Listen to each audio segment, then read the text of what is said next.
सत श्री अकाल जी। ਅਸੀਂ ਆਪਣੀ ਪੰਜਾਬ ਦੀ ਜਨਤਾ ਦੀ ਅਦਾਲਤ ਵਿੱਚ ਆਪਣਾ ਕੇਸ ਲੈ ਕੇ ਆਏ ਹਾਂ। ਪਹਿਲਾਂ ਮੈਂ ਆਪਣਾ ਪੱਖ ਰੱਖੂੰਗਾ, ਫਿਰ ਮੇਰੇ ਜਿਹੜੇ ਅਗੇਂਸਟ ਆ ਉਹ ਆਪਣਾ ਪੱਖ ਰੱਖ ਸਕਦੇ ਆ। ਐ ਮੇਰੇ ਪੰਜਾਬ ਦੇ ਲੋਕੋ, ਉਹ ਤੁਹਾਡਾ ਹੀਰਾ ਕੱਚ ਹੋ ਗਿਆ। ਉਹ ਕੱਲ ਰਾਤ ਇੱਕ ਕੁੜੀ ਦਾ ਹੋਏ ਬੁੱਲ ਮੇਰੀ ਗੱਲ ਉੱਤੇ ज्यादा टच हो गया। ओ मैं पूरे होशो हवास च सी, मैं पूरे होशो हवास च सी, मैं कुछ गलत नहीं कीता। उस रात तो लेके हुण तक इस औरत ने मेरा लहू ही पीता। होगी उधर खड़े हुआ, मेरी बारी है। यू ऑनर साहब, जज साहब, ये जरा कह रहा ना हवस का शिकारी हो गया मैं, ये हवस के नाते गया था उधर। मैं होशो हवास किया जज साहब। हाँ, होशो हवास गया, हवास होश में नहीं गया था, हवस का शिकारी बन के गया सी कुड़ी दे नाल। घर अपने आप बर्बाद किया गया। मैं बच्चे संभाल रही थी, मैं बच्चे लेके सुला रही थी, खुद मुझे कॉल करके कहा गया कि मेरी वीडियो को जाके देखा जाए। मैं ये कांड कर चुका हूँ। मैं ये नहीं किया, मैं अपने दोस्त नु फोन लाया, उन्हें दी गल कराई कि हाँ। भाभी this video is only for entertainment. दोस्त 20 पट्टी पढ़ा के खड़े करे गए थे जज साहब।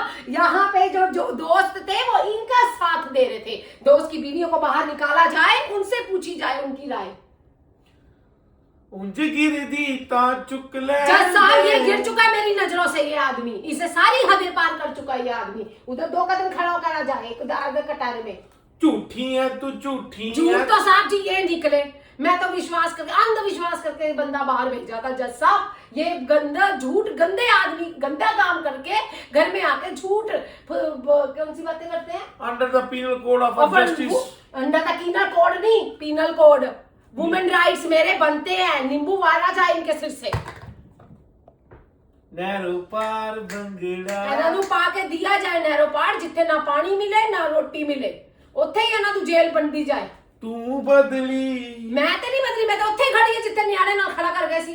बदल तो आप गए, हवा तो पानी लग गया आपको अमेरिका का। मम्मी ने सही किया सी। I arrest my case. Rest my case, सुला दो उन केस नु। जज साहब तुसी ना सोना, ये केस है, मुद्दा खत्म करके सोना। आई अरेस्ट माय केस। अरेस्ट बंदा किया जाता है, केस नहीं होता, अरेस्ट जज है नहीं। इस केस की जज मैं खुद हूँ। आई डोंट नीड नो जज साहब, क्योंकि वो जज भी तो आदमी है। वो तो आपके मुकद्दे में हाथ देगा। आपके मुंह के मुकद्दे में हाथ देगा। आपके मुकद्दे में हाथ साला मुकद्दा की है।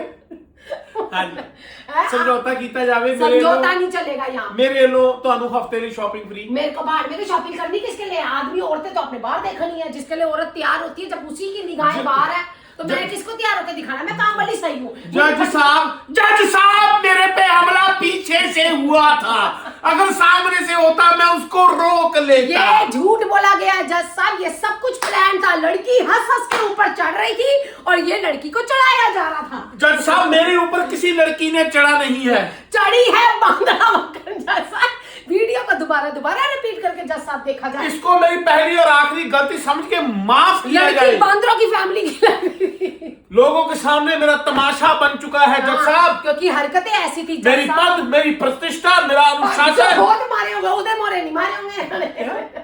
पद बोला आपने। हाँ फिर ये तो मारते हैं, बहुत घर में ही मारते हैं। उसके सामने तो मुंह में सारी शीशियां पी के गए हो। ओ मेरा पदो नहीं, मैं कहना मेरा पद, लेवल, प्रतिष्ठा, अनुशासन। केड़ी लेवल करे प्रतिष्ठा, केड़ी लेवल है ताड़ी?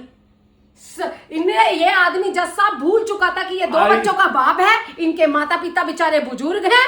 3 मेरी माँ को बीच में ना घड़ीसा जाए। ये 3 बहनों के भाई हैं। मेरी माँ का नाम बीच में मत लिया जाए। मार दे चूचा जज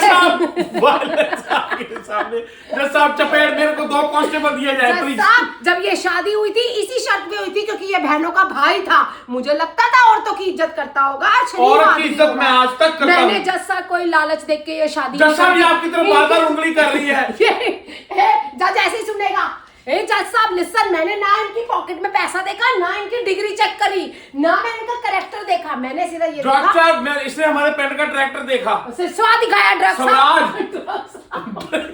ਜੱਜ ਸਾਹਿਬ ਇਸ ਮਾਨ ਦੀ ਜੱਜ ਸਾਹਿਬ ਜੱਫੀ ਪਾ ਰਹੀ ਉਹਨੇ ਤੁਹਾਨੂੰ ਸਰ ਡਰੱਗ ਸਾਹਿਬ ਕਹਿ ਰਹੀ ਹੈ ਜੀ ਤੁਹਾਡੇ ਤੇ ਨਿਸ਼ਾਨ ਲਾਈ ਤੁਹਾਡੇ ਤੇ ਇਲਜ਼ਾਮ ਲਾ ਰਹੀ ਡਰੱਗ ਨੇ ਜੀ ਇਹ ਮੇਰੇ ਮੈਂ ਜੱਜ ਸਾਹਿਬ ਆਈ ਅਰੈਸਟ ਮਾਈ ਕੇਸ ਮੈਨੂੰ ਔਰਤ ਤੋਂ ਪੁਲਿਸ ਮੇਰੇ ਸਮਾਨ ਵਧੀਆ ਬਣਾਈ ਜਾ ਪੁਲਿਸ ਇਹਨੇ ਮੈਨੂੰ ਰੋਟੀ ਦਿੱਤੀ ਜੱਜ यार ਸਾਹਿਬ पीछे होता अब तभी पतला हो गया हाँ जी, हाँ यार जी। बदतमीजी मत कर हाँ जी, मैं हाँ से नहीं ये चीज नहीं मैं कभी एक्सेप्ट कर सकती ये मैं अपने घर में भी नहीं मेरे चाहे भाई हो चाहे मेरा खुद का बेटा क्यों ना हो मेरा जमाई क्यों ना हो जज साहब एक एम्बुलेंस जरूर बुलाओ प्लस जब ये दूसरी औरत का सीन आ जाता है जज सीन साहब ਤਾਂ ਪਹਿਲੀ ਦਾ ਨਹੀਂ ਆਇਆ ये जज साहब जब दूसरी औरत किसी ਅਰੈਸਟ ਮਾਈ ਕੇਸ ਇਹਨੂੰ ਕਤਲ ਦੀ ਇਹਨੂੰ ਫਾਂਸੀ ਸਜ਼ਾ ਦੇ ਦਿਓ इनको फांसी दी जाए जज साहब आज जब फांसी तो देनी है। हंसते फुलते खेल में हंसते फुलते खेल में जज साहब ये औरत अपनी दवाई नहीं खा के मैं तो दसना चाहना जज साहब हंसते खेलते परिवार जज साहब में बस कर दो 6 मिनट की वीडियो हो गई जज साहब है हंसते